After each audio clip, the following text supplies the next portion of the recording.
Hello, my name is Brent Ramsey, Technical Advisor for Cinema Products at Canon USA. Today I'd like to introduce you to the enhanced video features of Canon's new flagship DSLR, the EOS 1DX Mark II. Chances are if you carry any model of DSLR in your bag, you've already been asked to shoot both stills and video. With this camera, you're going to feel just as comfortable shooting video as you do capturing great stills.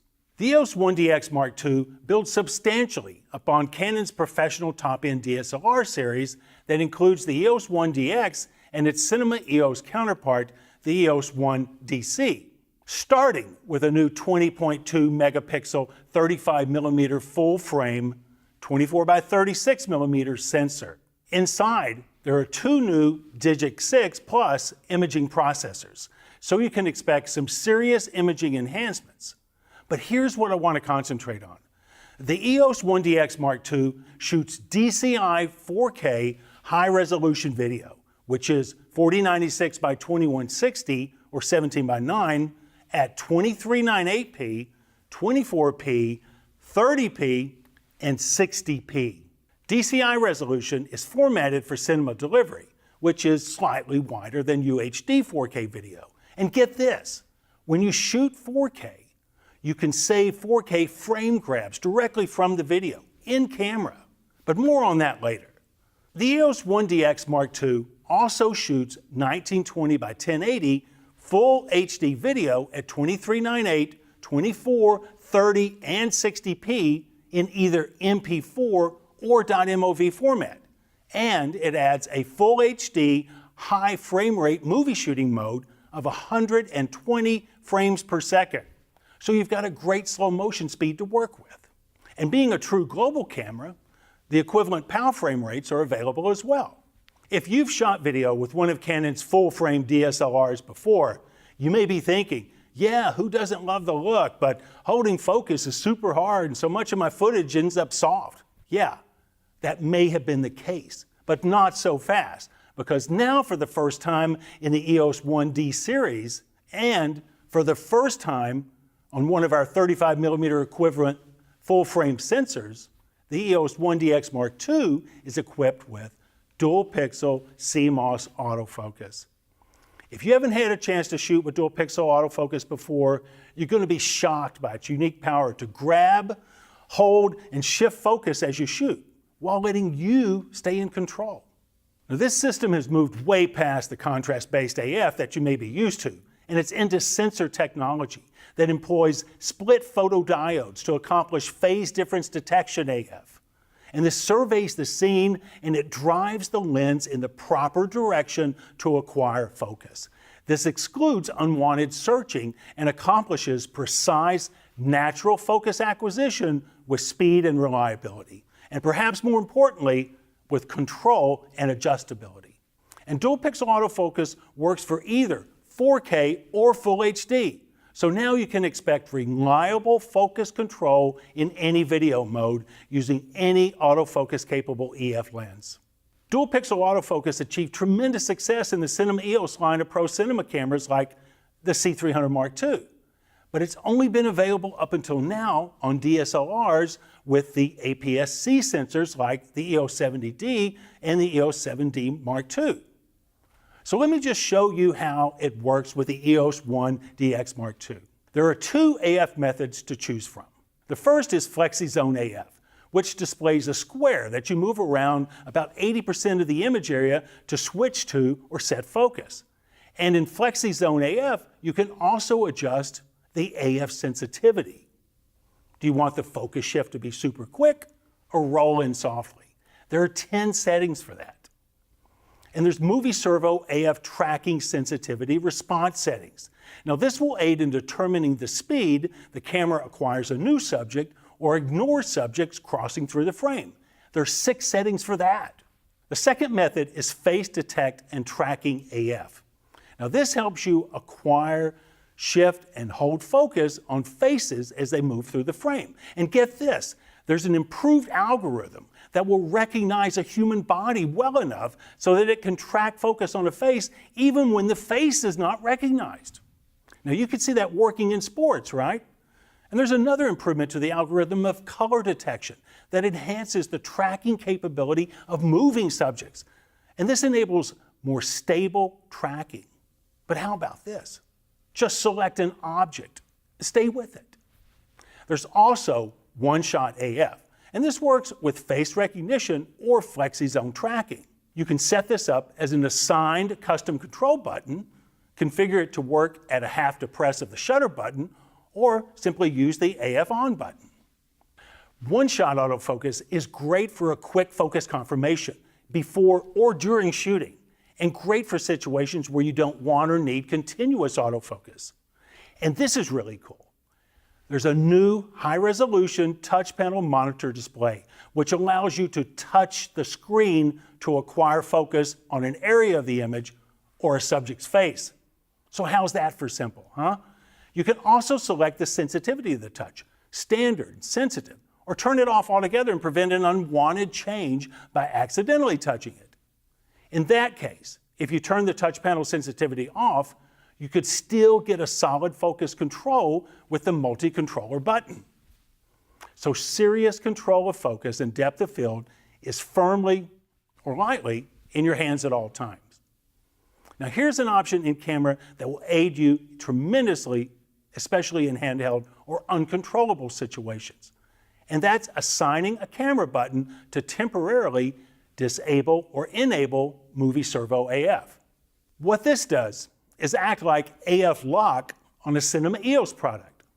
It's an easy way to temporarily turn off continuous dual pixel autofocus, hold the focus mark you just had, and then press to activate continuous dual pixel autofocus again. I've used the set button for AF lock. I like it because it's easy to reach with my thumb and it's not used for anything except menu selection. AF lock can be configured with the shutter button and customized 4 different ways. Now this could offer you a way to remotely control those combinations of functions with a wired remote extension cable from up to 33 feet away. And it's great for when the camera is, say, mounted in a tree or behind a backboard.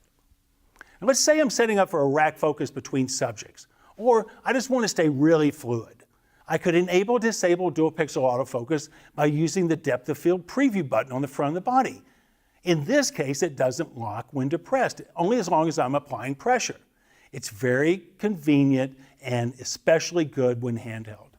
I suppose if you want to stay old school, well, you can always just use the magnification, and that's adjustable in increments up to 10 times. Zoom in, check focus, and keep shooting. I know you get the point. There are many ways to control focus when shooting video and lots of options to operate the camera using it. Now this allows you to concentrate on making shots and keeping great composition. Okay, so let's look at some other noteworthy EOS 1 DX Mark II features. First of all, for the basics, how about simple ergonomics, like switching from live view shooting to movie shooting with just a switch? Recording media has been upgraded. There's one CFast 2.0 card slot along with a slot for a CF card. The CFast is what makes possible the recording of 4K frame rates of 50 or 60p or Full HD at 100 or 120 frames a second. So now you have reliable and larger capacity drives capable of capturing high data rates. Let's talk about deliverables. The 4K files are recorded as 422 8-bit motion JPEG. This codec is also the one used for 4K acquisition in the EOS 1 DC. It essentially produces a separate JPEG image for each frame of video. It's very high quality and it's delivered at very high bit rates. Full HD files are recorded with MPEG-4 AVC-H264 compression with variable or average bit rates. They're wrapped as either .mov format or as MP4 files. Now, while the MP4 compression method is the same for .mov files, .mov files can be recorded as either ALL-I intercoded frame or IPB interframe, while the MP4 files are recorded only as IPB. The main difference is that with ALL-I files, each frame of video is captured as a keyframe, a single separate image. IPB breaks video down into keyframes and subsequent predictive frames.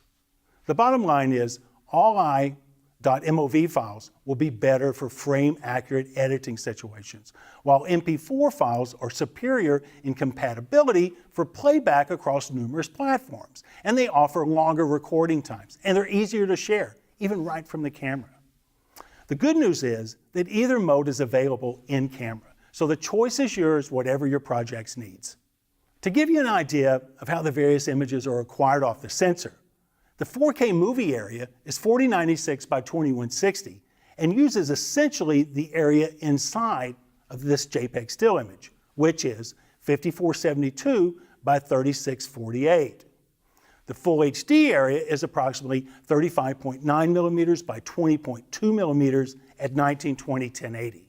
The EOS 1 DX Mark II offers clean, uncompressed 422 8-bit full HD from its HDMI port. Now this output is customizable, and it allows for the use of a monitor or an external recorder. It can be captured and displayed in several ways. You can now grab a JPEG still frame in camera from the 4K video during playback. Now why are 4K frame grabs so important? Well, a 4K video file will potentially give you thousands of frames to choose from, and they're small enough to share in JPEG format right from the camera.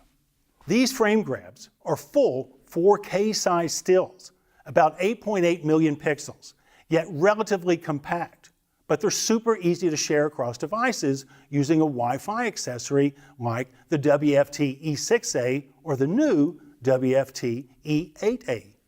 If you add the Wi-Fi accessory to the camera, it will not only allow you to share files, but unlocks remote operation options. This shares the camera's functions with tablets, laptops, or smartphones using a simple browser window from several hundred feet away. You can send images or MP4 video files to your smartphone for quick review and file sharing. The EOS 1 DX Mark II includes a headphone jack for monitoring audio, and it has a 3.5 millimeter mini jack line in for an external microphone or a line in input for an audio source input. And this is great. There's a built-in GPS that includes automatic time and position updating, and GPS logging can be saved off and reviewed later. As you might expect, there's great low light sensitivity with expanded ISO ranges. There's lens peripheral illumination, chromatic aberration correction, and there's quick selectable metering modes and much more. But none of this would matter if you couldn't get great color tone. So all the customary Canon picture styles that you're used to are included in the EOS 1 DX Mark II with a new addition that we first saw in the 5DS and 5DSR, and that's called Fine Detail, where contrast is set lower than standard so that detailed textures and gradations come out better. By default, Fine Detail has the same saturation level as standard and basically assumes that the image will be used as is, without post-processing, unlike Neutral and Faithful, for instance. There are several ways to accurately or artistically white balance the EOS 1 DX Mark II, some of which you're already aware of, like, say photographing a white card and selecting that JPEG image from in camera, and using the white balance shift and bracket graph, using the white balance presets, or say dialing in Kelvin settings to your liking. But there's another that I'm growing really fond of, and mainly because these digital cameras have gotten so good at it, and that's auto white balance. If you're in a dynamic situation and you're changing locations right and left, give auto white balance a try. Auto white balance gives you a couple of white balancing options first introduced in the 5DS and the 5DSR. When you use auto white balance and you shoot under tungsten lighting, you can select ambience priority to retain some of the warm color tones, or you can use white priority to eliminate most of the warm tones. It's really cool. Okay, that's an overview of the video features in this new EOS 1 DX Mark II. Ultimately, you're going to have to try one yourself to get a feel for all this and see what the camera can really do. So be sure to visit the Canon website for more information. I'm Brent Ramsey. Thanks for watching.